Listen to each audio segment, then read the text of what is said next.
జనవరి 28. విశ్వసించువాడు కలవరపడడు.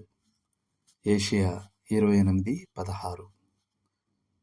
Supersonic ప్రయాణాలు మరియు వేగ సమాచార యుగంలో తొందర ఓ లక్ష్యంగా ఉన్న ఈ సంస్కృతిలో బైబిల్లో మటుకు తొందర అనే పదం దేవుని విషయంలో చాలా అరుదుగా మంచి అర్థంలో ఉపయోగించబడిందని తెలుసుకుంటే మనం నివ్వెరపోతాం.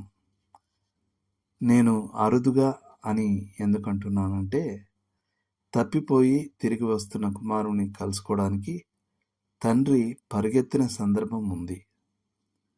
ఇది దేవుడు క్షమించడానికి త్వరపడతాడని సూచిస్తుంది.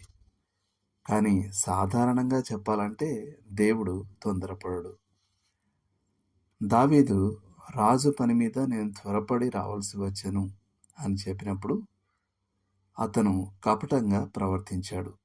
1 సమూయేలు 21:8. మరియు మనం కూడా మన వెర్రి పరుగులను సమర్థించుకోవడానికి అతని మాటలను ఉపయోగించకూడదు.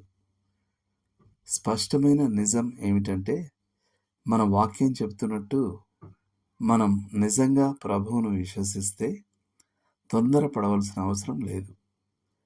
మన పని త్వరగా జరగాల్సిన అవసరం మన శరీర కార్యకలాపాల వెర్రి హడావిడి వల్ల కంటే ఆత్మలో మన స్థిమితమైన నడక వల్ల మరింత బాగా తీరుతుంది. ఒక యువకుడు పెళ్లి చేసుకోవడానికి తొందరపడుతున్నాడు. తాను త్వరపడకపోతే ఆ అమ్మాయిని మరొకరు దక్కించుకుంటారేమో అని అతను వాదిస్తాడు. నిజమేమిటంటే, దేవుడు ఆ అమ్మాయిని అతని కోసం ఉద్దేశిస్తే మరెవరూ ఆమెను పొందలేరు. ఆమె దేవుని ఎంపిక కాకపోతే తొందరపడి పెళ్లి చేసుకో, తీరికగా పశ్చాత్తాపడు అనే పాఠాన్ని అతను కష్టంగా నేర్చుకోవాల్సి ఉంటుంది. మరొకరు పూర్తికాలపు సేవ అనబడే దానిలోకి వెళ్ళడానికి తొందరపడుతున్నారు. లోకం నశించిపోతుందని, తాను వేచి ఉండలేనని అతను వాదిస్తాడు. నజరేతులో గడిపిన సంవత్సరాల్లో యేసు ఆ విధంగా వాదించలేదు. దేవుడు తనను బహిరంగ పరిచర్యకు పిలిచే వరకు ఆయన వేచి ఉన్నారు. చాలా తరచుగా మనం మన వ్యక్తిగత సువార్త పరిచర్యలో తొందరపడతాం. ఆత్మలను ప్రోగు చేసుకోవాలనే ఆతృతతో మనం పండు పక్వానికి రాకముందే కోసేస్తాం.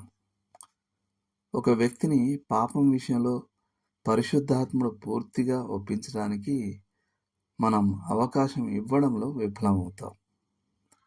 అటువంటి పద్ధతి యొక్క ఫలితం ఏంటంటే, నీ తొందరపాటు వల్ల నిజమైన పశ్చాత్తాపం పొందని మానవుల జీవితాలు శిథిలం కావడమే. మనం ఓర్పు తన క్రియను సంపూర్ణంగా కొనసాగింపనివ్వాలి. యాకోబు 1:4. మన జీవితాల యొక్క నిజమైన ప్రభావం మనమే ఏర్పరచుకున్న కార్యాల వెర్రి పరుగులో లేదు గాని, ప్రభు కొరకు ఓపికగా కనిపెట్టి నిర్ధారించుకున్న ఆత్మ నిర్దేశిత కార్యకలాపాల్లో ఉంది. దేవుడు మిమ్మల్ని దీవించును గాక. ఆమెన్.